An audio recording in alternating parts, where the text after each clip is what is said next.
This podcast is part of E2C Network, where we share the whole Auburn experience. War Eagle Auburn fans, welcome to No Huddle, your source for Auburn football news and discussion, part of the E2C Network. I'm AJ Richardson, and I'm also here with Jared Davis. Alabama A&M hate week has begun. We're here. It's funny, Jared and I, before this, we were joking that some people, when we say, hey, they ask us, hey, who's Auburn playing first week? And we say, oh, they're playing Alabama A&M. And they're like, you're playing Alabama first week? No, Alabama A&M. Don't freak out. We're not playing Alabama week one. We're not doing that. That'd be nuts. We're playing a much tougher opponent, Alabama A&M. Hey, A&M indicates to me smarter kids. So I don't know if that's true, but we are playing the Alabama. So. Yeah, exactly. So really excited that college football is now kicked off. We're recording on Sunday, but we just saw a full Saturday of some football games, and I feel like that's always just kind of a refreshing moment. Like, even woke up this morning, it was in the 60s. It felt like college football was here, and was week 0 or whatever you want to call it before, I think, what I consider like the regular season starting. It was chaos. Like, let me just go over like a few of the top games that I was noticing. So one of them, Georgia Tech beat number 10 FSU in Dublin, which is just awesome. Like, I had some friends that ended up going to that game that were Georgia Tech fans. They had some great times, and I'm sure every one of the Georgia Tech fans is like, we're back. And FSU is like, oh my gosh, are we going to even make it to the playoffs this year? And so it's just kind of fun. At any time, also, I'll put this, I don't know about you, Jared, but ever since Auburn lost to FSU, I've just been on I hate FSU kind of bandwagon. So anytime I see FSU lose or they do something dumb, I'm like, serve you right, little cheaters, Florida State criminals. Love it, dude. Oh man, I do feel a little bad about what happened to them last year, not losing a game and not making it. But yeah, man, I you and I both live in Atlanta. I don't know if you know that, AJ, but you live in Atlanta. Georgia Tech, I don't have anything against them. I thought that was, I think they found a coach. I saw where that coach has 5 wins where he was a double-digit underdog. So, wow. Yeah, I mean, he's gotten them playing well, and honestly, man, Haynes King, I think he was a 5-star. I know he went to A&M. I think he was a 5-star. He's a mobile guy. He had over 100 yards rushing, I believe, or at least over 70. So they got something working there. Good for them. Yeah, good for them. And I love when I feel like Auburn has an affinity to like Georgia Tech, just with like the Georgia Tech rivalry, Auburn Alabama rivalry going on. So I don't know. Anytime Georgia Tech succeeds, I feel like a part of me is like, this just serves. Yes, I love this. Bring it. Well, you don't want you don't want any rivalry to just be totally one-sided, and as bad as the Auburn Georgia rivalry's been, the Georgia Tech rivalry's been worse. So you want it to get back to where, hey, there's a chance, right, at each game. So they're building back up to that, give Georgia a tougher game. Yeah. And, man, right now they're a solid team. Yeah. Well, and I was talking to one of my Georgia friends this morning about it, and he went to Georgia, and he was actually kind of the same mentality that this was good because, hey, now Georgia Tech can actually give Georgia a little bit of a challenge. If this is, this first game is an indication of what they could do this season, which there was a lot of optimism for Georgia Tech this season. But anyways, the other fun, kind of interesting game that happened was a game against New Mexico, and this is one of Auburn's future opponents this season, and they were playing Montana State. Okay, didn't even know Montana State was a team. Anyway, but Montana State beat New Mexico, which gave me, a lot of hope. All right, cool. We won't have like what we did last year against New Mexico State, where we lost. I don't think that's even in the cards. I hope not, right? You think we can hang with New Mexico then? Since Montana State beat them, that means we can at least hang with them?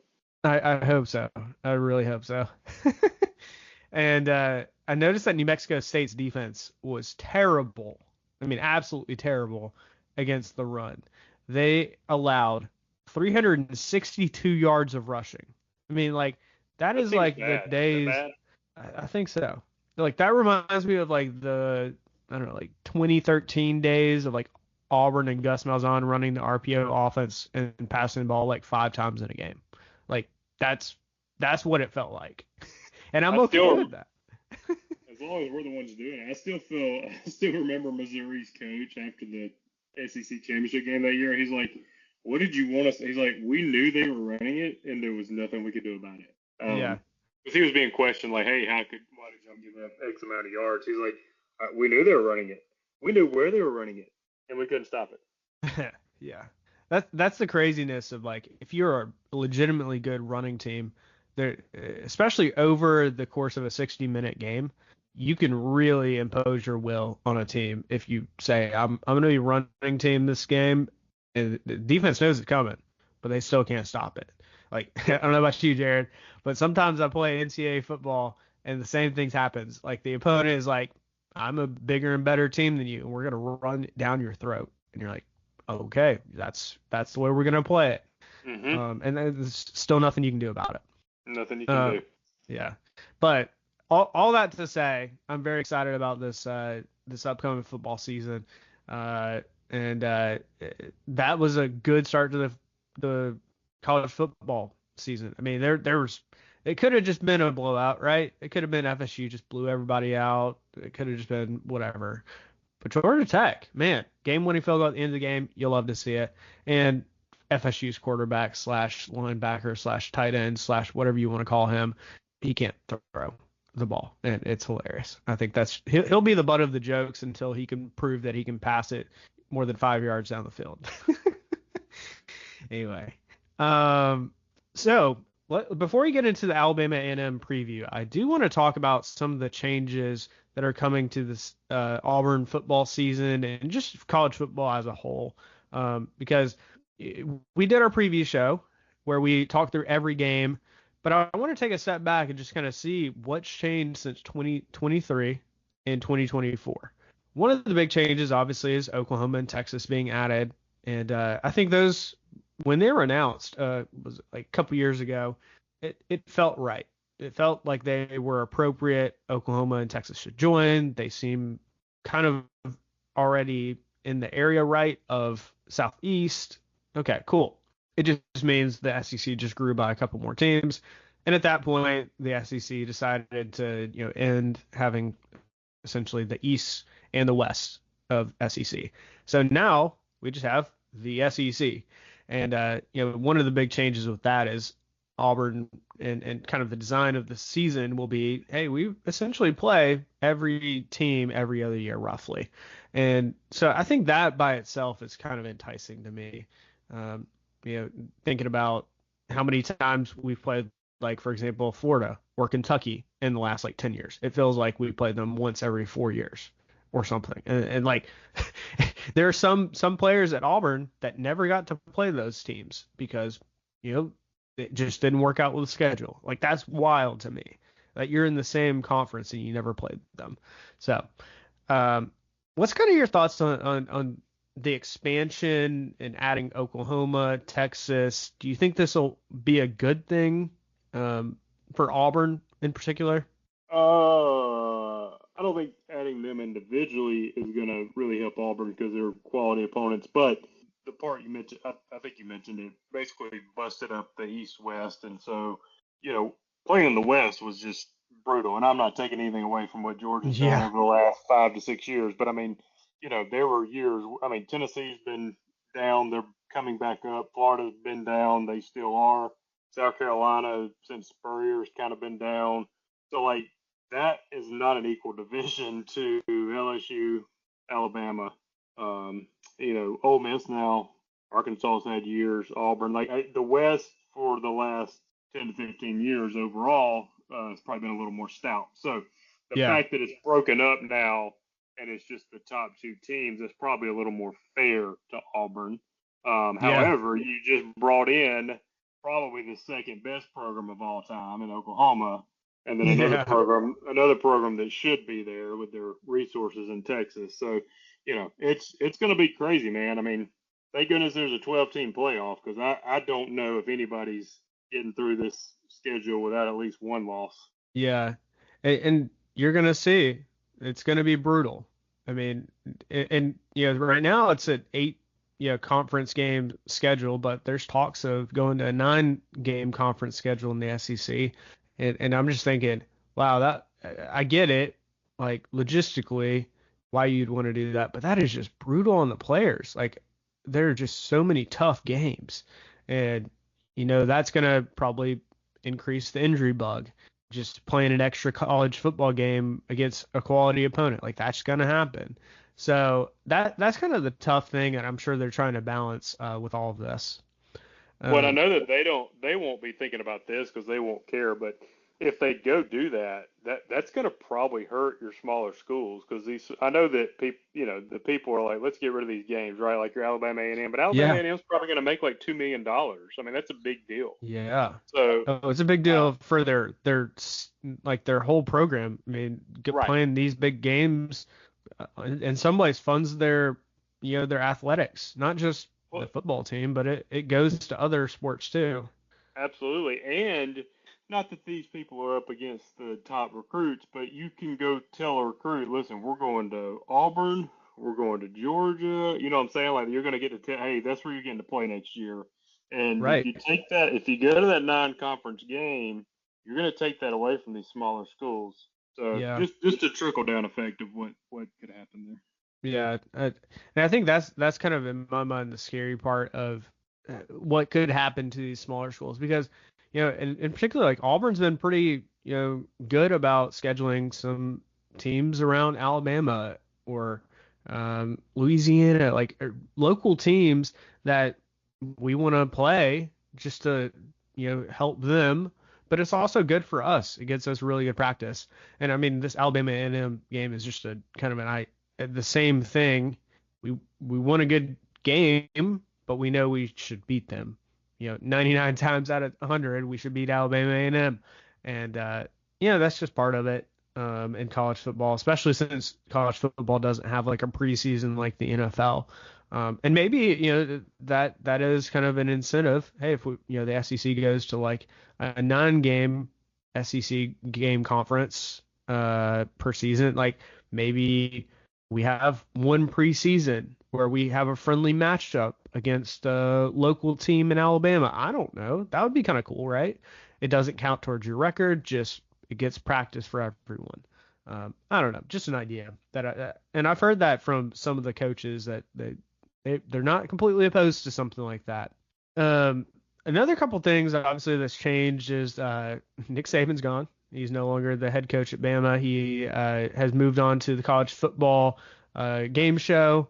And I mean, anytime like that happens, I say the game show. That sounds like a game show. Like you got the person up there is like people are winning prizes, whatnot. It's the college football show. I don't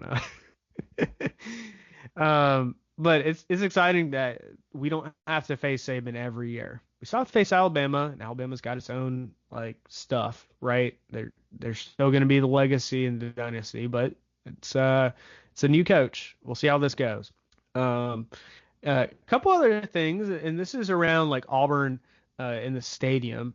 When I was there a couple weeks ago for one of the practices, I noticed that there were some adjustments that if you go to the football games this season, and particularly if you go to the first one, you'll see these adjustments. The kind of college football as a whole is allowing more advertising. And so like there's going to be potentially some ads on the field. I know it looks like Auburn right now is kind of putting them on the brick walls, in the end zones, some extra ads for like regions and like healthcare organizations that are paying extra money for that. So that's something a little bit different. They've also got some more premium seating in the stadium. I think they had like temporary solutions, in like the corners of the field. now they've made those more permanent, so you can have like an on the field kind of experience if you're willing to pay the extra money for that. So I think that's a good offering.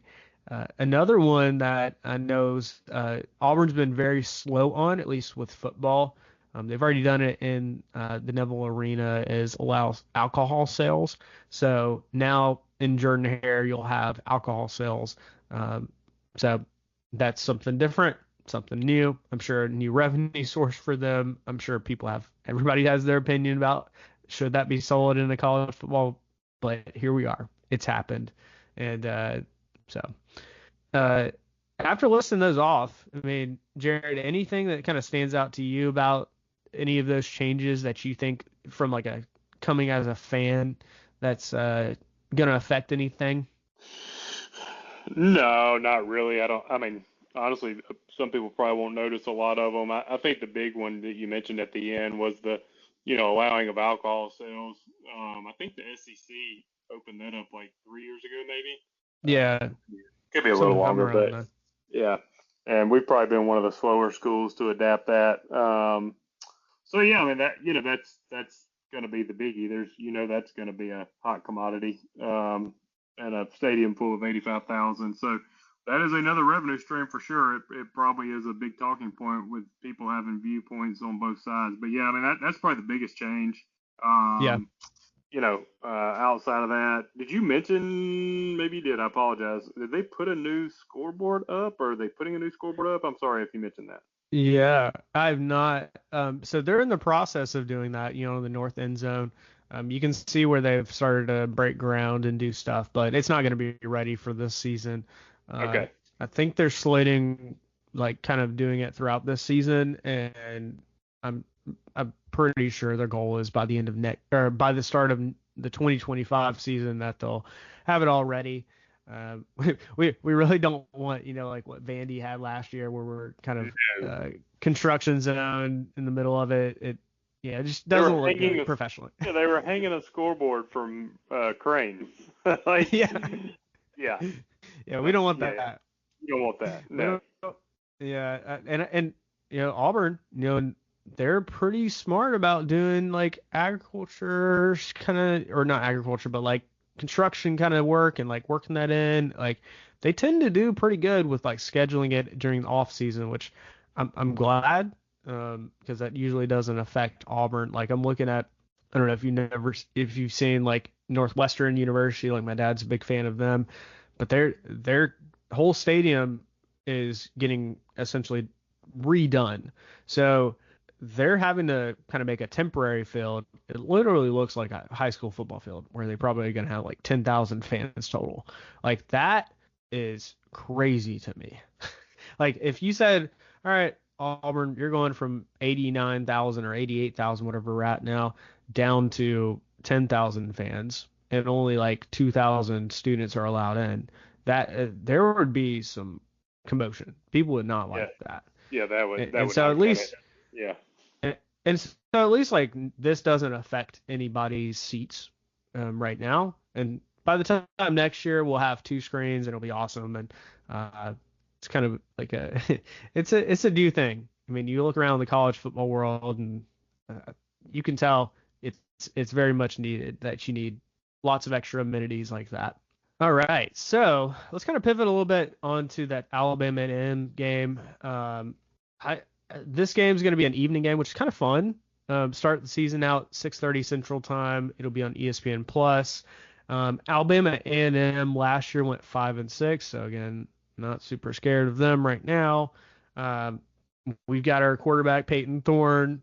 I'm sure he'll play a good bit, but it wouldn't also shock me, especially if we get up like a few touchdowns, if we see a little bit more of our backups. In particular, our new backup quarterback Hank Brown. And I think Auburn fans, there's always we want to see the backup quarterback. I think there'll be some excitement around Hank Brown and what he could do at Auburn. If it's not this year, maybe some time in the future. So I think that will potentially come up. Like if we're up, say in the fourth quarter, I could see that where he's subbing Hank Brown and just see what he can do. Running backs, we've got all of our running backs back. I did want to share, and I saw this very recently. I think it was like Saturday. Brian Battie got released from the hospital, which was just a praise that he's able to get released finally after all of the hardship that he's gone through. And he was there's pictures of him on social media getting in the car and leaving, which he's up and walking, which is amazing. Of course, he'll probably never be the same, but it's just amazing that he's still alive, and we'll have some amount of semblance of his life left to come back to. Even though I'm sure he's really sad about like losing his brother, and that tragic accident over the kind of the off season. So, but I do want to talk about some of our current running backs, and I think this is going to be a big game. We probably see some of our third and fourth string like Jeremiah Cobb or Sean Jackson. I feel like this is a big game that we'll probably have them in a lot more than we'll have like Jarquez Hunter in there. But I do want to see and Jared, I think you and I have noticed that Jarquez, it takes a minute for him, it seems, at the beginning of seasons to kind of get going. Whether that's injuries or, last year he couldn't, he was off the field issues, so he couldn't play in the first few games. I mean, I really hope, I don't know about you, Jared, but I hope Jarquez starts off this season hot and really shows what he can do, because I genuinely think he is one of the best running backs in the SEC, and he just needs to put a full season together and be consistent. What's kind of your thoughts on how what we're going to see out of the running backs in this Alabama A&M game? Jarquez and how good he is, and I really think this year is going to be his year. I try to be level-headed. I think last year he started the season with a lot of off-the-field distractions, and really he got into his form mid-season. He doesn't have those distractions this year, so I expect him to come out and have several big runs on Saturday, and then we kind of sit him out. So I don't expect to see a ton of him. Hopefully in the fourth quarter, I think Demario will get a lot of carries in the beginning, and then I think it'll be Demario and Cobb in the second half mostly. I'd like to see more Cobb, to be honest. I think naturally gifted, he might be the best. I just think Jarquez has more experience. I think Damari does what he does very well, which is read holes and get through them quickly. I think in all, Cobb might be the most gifted of them all. So I am very curious to see. And I think you said in the last podcast, he's put on a good bit of weight, which was, really the deal with him last year. If he's a bigger guy now and still has all those skills, he's going to be fun to watch. Yeah, which I think adding the weight will make him more of an inside running threat. Like he can hit the hole hard and push the pile. Whereas I think last year we kind of used him a little bit more in the pass game. Like he had a couple passing touchdowns, and that was because he was a little bit smaller. And that's fine. That was kind of his role as his first season at Auburn, and I think it fit him very well. But what you're kind of saying is, if he truly is potentially even more talented than like Jarquez and Damari, that would be amazing. To have Jeremiah Cobb, who at this point I think he'll have 3 more seasons, including this one, left at Auburn. And if his trajectory is like what we think it could be, he could be out here in a couple years if he's is able to show what he can do in the running back room. Wide receivers, we've got a bunch of turnover, and it was very much expected. We got a lot of new freshmen, a lot of new faces in the transfer portal, like Cam Coleman, freshman, Perry Thompson, who's a freshman, Bryce Kane, Malcolm Simmons, and each of them in their own ways has kind of been highlighted in this off season. And I think they're going to have the growing pains of a freshman, but I think from what we've seen, there's a reason that we got them. And I think they are good enough to get a significant amount of playing time, particularly, Cam Coleman. And it looks like Malcolm Simmons is going to get some decent play time. I think Perry Thompson will kind of work his way in, and Bryce Kane will too. But I'll also mention that we've also got some really good transfers. Keandre Lambert-Smith, or KLS, Sam Jackson, and Robert Lewis. So be watching out for those guys. Keandre Lambert-Smith, let's start there. I think, wasn't it Jared, that you mentioned he's going to have the most receiving yards this season? Is that your prediction for him? Is that right? Yes, sir. Yes, sir. You are correct. So, I mean, and if you look at his numbers when he was at Penn State, he had almost 700 yards passing or receiving, and by that is just amazing. He also had 20 catches of 20 yards or more, so you can see how explosive he can be. And so it's just a matter of, can Peyton make those passes, which we've seen him make some amazing passes in the past, but can he do it this season? And then we've got other guys like Robert Lewis, who came from Georgia State, who had 1,300 yards receiving, 14 touchdowns in his career at Georgia State over at least a couple years.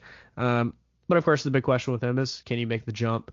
And then we have Sam Jackson, who came from Cal, and really excited to see what he can do.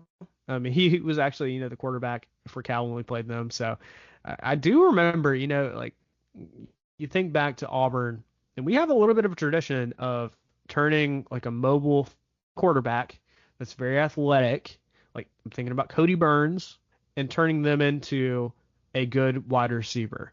And I'm thinking Sam Jackson could be one of those where he was playing quarterback, but we're transitioning him to more of a wide receiver. And with Cody Burns, think about the 2010 season. Without Cody Burns as an extra wide receiver, I don't know if we win that national championship game, because like Cody Burns was a man. He did what he had to do. So I love that kind of mentality that we can shift and move them. So we'll see about that. All right. Anything else about the offense you want to talk about, Jared, before we go into our players to watch for this game? No, no. I'll just say you mentioned a lot of them by name. I think everybody's intrigued to watch the wide receiver room. It's totally revamped. I think the one person that everybody is sleeping on the internet is Burton. I mean, to me, I think he came along last year. Like he became very reliable. He's only a sophomore. Like he was a redshirt freshman last year. So if he keeps growing, we may have some more years with him. So he was very reliable last year. He's kind of getting overlooked. I get it. We got some very exciting guys coming in. But don't sleep on Burton, because I think he's going to play a big role. No, that's a great pick. I mean, I think Burton is going to be a solid. He was a consistent, just kind of go-to guy when it felt like our wide receiver room was just so up and down last season. When he came in, he was consistent, and if the ball passed his way, he was going to do what he needed to catch it and get some yards after the catch. So let's go to our players to watch. So just like we've done in previous seasons, we'll pick one on offense, defense, and special teams. Jared, let's start out with you on offense. Who's going to be your player to watch in this Alabama A&M game? I want to say Thorne, but I think he's going to do well. Here's the thing on that. If Thorne does well, I don't know if it proves anything. If he does poorly, that's a little scary. So I'm going to go with, but let me, I know I'm picking two essentially, but is it Lambert-Smith, the transfer from Penn State? Yeah, let's. He's my guy. He's the guy I said would lead the team in receiving. I even said I think he'll get 1,000 yards. So I need him to come out and have a big game if he's going to get there. So I'm going to be watching him. Yeah, and this is it's just like any. In some ways, it kind of feels like cheating. Like you can rack up a ton of points against these non-conference teams, but sometimes you got to rack up those yards. And just kind of prove to yourself you can do it in these type of games, so that when the bigger games, like an SEC game comes up against Georgia, or we go and play at Alabama, like you kind of, I've done it. I've ran this route. I've caught this pass. Like you you kind of tell yourself, and it all starts with these beginning games for these players. I think I'm going to kind of actually steal yours because I do think it's a really good point that Peyton Thorne is going to be very closely watched in this just to see where he's improved because we've been told a lot. The people that have gotten to watch games have said, yeah, he's improved, but we need to see it in a game, right? Like there's something different about just running drills or kind of non-contact. But like we all know Peyton Thorne and where he becomes a big threat is in the running game when there is full contact. Like he makes usually pretty good decisions in the running game. And so that's the kind of thing that we need to watch is how that transitions from his first year at Auburn to this season with him. All right, let's go to defense. Who are you going to be watching, Jared, for this Alabama A&M game? Oh man, I don't know that I honestly know enough about all the players that right now. Like the D line. Well, the D line is my biggest concern for the whole year. But again, I don't know if it proves anything in this game. I don't know if they're known for running or passing, but I guess let's say Keldrick Faulk. I think that he's apparently bulked up. Might have even shifted him in a little bit on the line, if I've read correctly. So, he was our big commit last year. Got him from Florida State. Won that battle. He's supposed to be a stud, and I think he will be. So let's see what year two. Let's see the difference from year one to year two with him. And I do expect good things. So I'll probably be watching him most. Yeah. I've heard a lot of good things about him and Jalen McLeod. Honestly, that's kind of where my head was going. But I also want to see, we started to see in the linebacker room like just the amazingness of like Eugene Asante, and I think now with Eugene having a full season under his belt, I think this is a big season for him, and so I'm going to be watching him, especially if we need him, kind of show what Auburn's defense is all about. I think it kind of starts with him, and I think it'll be interesting to kind of see with some of the rule changes, like having helmet communication. Will it be somebody like Eugene Asante, where they are communicating with him and giving him, hey, get in this formation, yada yada, and communicate that to the team? I don't know. He Maybe does it seem is. like the leader. Yeah, I think he reminds me kind of a Deshaun Davis type, like just a leader type guy, linebacker wise, and he flies around, man. I mean, I am probably most excited to watch him. I just but Keldrick Faulk, I am excited to see. I already know what I think I'm getting in Asante, so Keldrick's the one I want to see the growth. But yes, I agree with you. I think Eugene is probably my favorite defensive player. Yeah. I mean, I just love a person that he's almost like the underdog story where, under our previous head coach, it was he was on the practice squad. And I think they found out this guy's better than practice squad. Like, why is he on the practice squad? He should be, if anything, like out there in the rotation of linebackers. And sure enough, last year he made his coming out party of I'm here to stay and I'm a good defensive player. So he also dodged the very agile Jimbo Fisher when Jimbo was in his way on that. Was it a fumble recovery? Oh gosh. Yeah. I mean, Jimbo's very athletic, and to dodge him, that's pretty good. Yeah. I think that picture and image will live on in history of one of the craziest things that Jimbo was on the field, and literally one of Auburn's players had to run around the play. It's wild. Yeah. It's wild. That's wild. All right, let's go to special teams for this game. Who are you going to be watching? Is our man going to be back, or I know McPherson? I don't think he's playing, is he? I don't know. I mean, that was going to be my player to watch, just because whether or not he plays, and if it's not him, I want to see how Towns Magoo does. I mean, he was a great kicker in high school. I think that's fair. That's intriguing enough. We can both go with that. Is McPherson playing? Which, by the way, I did hear. So his issue, because I was like, well, how is he? Apparently it's a GI issue, I think, but apparently he wasn't able to to put on weight. I think that was the main thing. Probably Yeah. more of he's probably losing strength, I guess. And they said, I say all that to say, I think that has been corrected. So I think he is back to a more normal health eating plan. And who knows, we might see him out there. But yeah, I'm with you. If we don't, let's see what Towns can do. Yeah, he's a player. I think obviously with his consistency, I think he's only missed one field goal in the last like 2 years. Like that is invaluable to Towns Auburn. or McPherson? McPherson.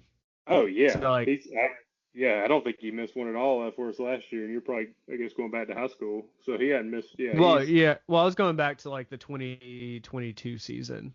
I think he missed like one. Okay. And it was a long time or something. My apologies. You're right. He has kicked for us 2 years. I'm sorry. Yeah. He did not miss any. Yeah. You're right. He is very, very valuable. And plus, just for his own health, we want him to get better. But from an Auburn standpoint, yeah, we need him.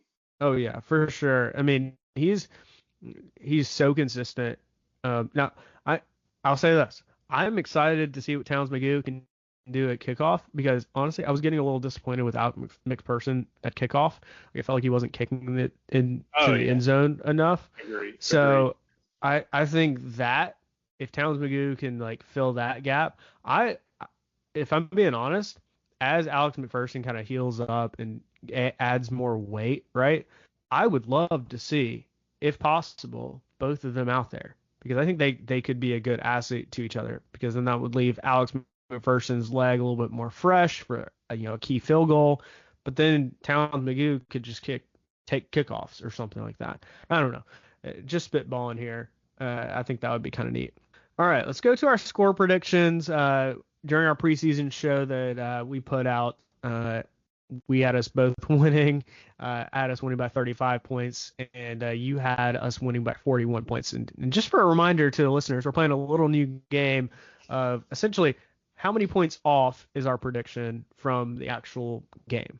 And so we'll kind of keep track of the cumulative points off and see who will win at the end of the season, who's more makes better predictions throughout the season. So like for example, I'm picking Auburn to win by 35 points. Maybe Auburn wins by 30 points. Then the difference would be 5 points. And so I'd have 5 points. It's kind of like golf. You want the lower amount. So then we'll see how that goes. And we'll just kind of keep track of it and see who's the better predictor. So we'll officially know. And maybe that's our maybe that's our other bet. We like making bets.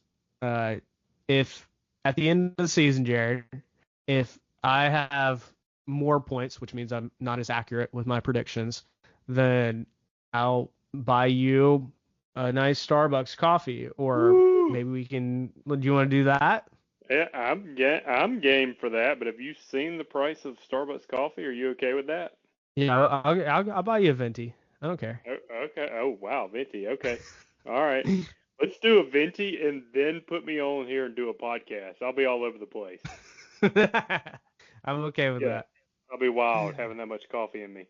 Yeah, let's do it, man. Maybe we do a live show at Starbucks. Ooh, I want to see it. I mean, mass chaos. Yeah, no doubt. Absolutely. But yeah, I say, coffee. Coffee's on the line. So you said 35, and I'm saying 41 point spread. Yeah, I think I'm sticking with that. I mean, I feel good about that score. It could be a little bit more, but I'll say 35. I think we show up and we're probably a little bit more vanilla. Yeah, I think that's fair. What's your thoughts? All right, I'm gonna stay with 41. Why not? I guess to put that in real numbers, 48-7 is the score. Yeah. If we allow 15 field goals, I'm kidding. I didn't even do the math on that, by the way. Somebody's like, that doesn't add up. I just said a number. Believe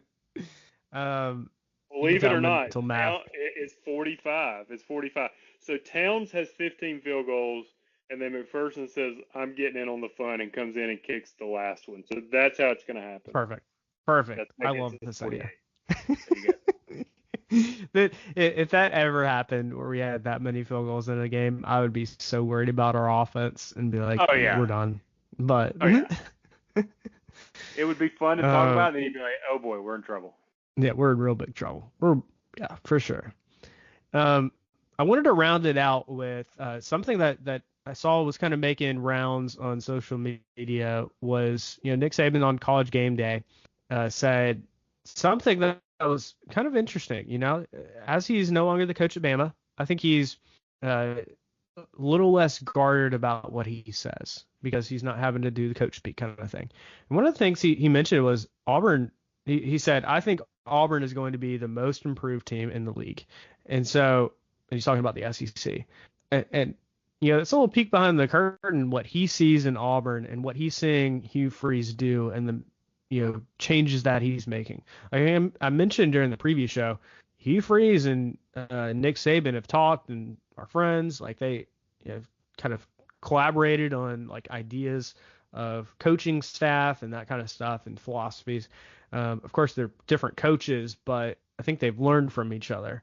And so for Nick Saban to see something potentially in Hugh Freeze that is kind of intriguing to him, and I'm sure Nick Saban's seeing all the recruiting news that Auburn's kind of making waves with, that by itself kind of got me a little bit more excited that even Nick Saban's kind of saying Auburn could be very much improved this season.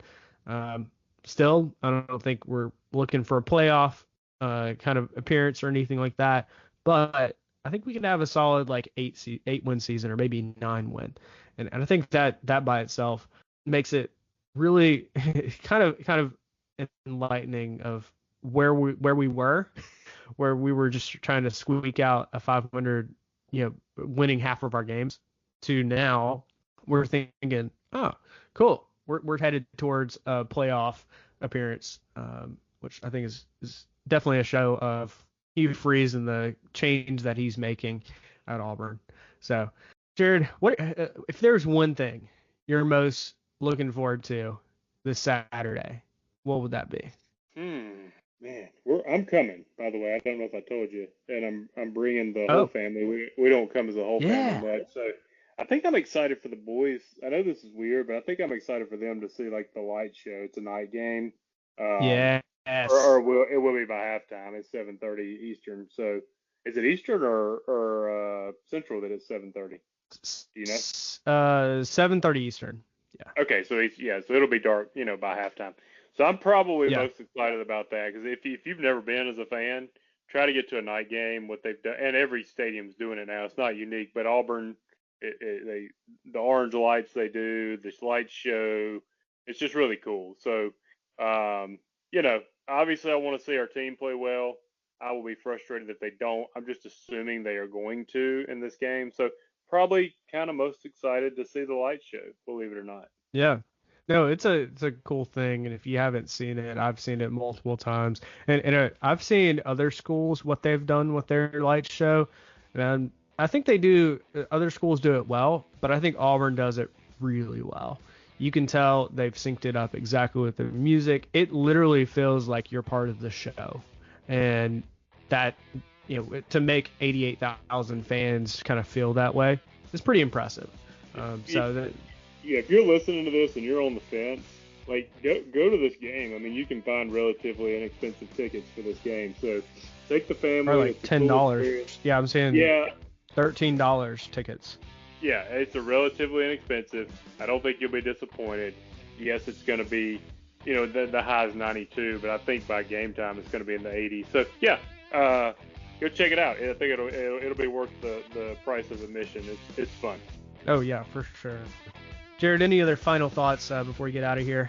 No, man. I think, speaking of Starbucks, though, in case people don't realize, the pumpkin spice latte is back out. So, oh, no. We like to cover a wide array of things here. So, you coffee drinkers, the pumpkin spice is back. I'm ready for the fall weather to be back. And let's go have a good season. That's right. You had mentioned once the pumpkin spice comes back, it feels like football's here. And it's here. It's here. Yes, sir. Love it. All right, Jared, how can people stay in touch with you? You can find me on Facebook under my name, Jared Davis. And you can find me on X at @JAY_. It's always great to be an Auburn Tiger, and War Eagle. War Eagle.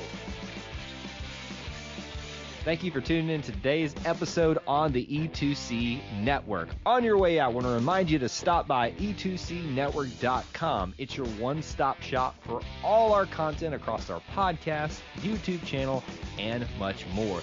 To stay up to date with us, make sure you're following social media accounts such as Facebook, Twitter, and Instagram. While our content here may always be Auburn sports heavy, if it's orange and blue, it's what we do. War Eagle.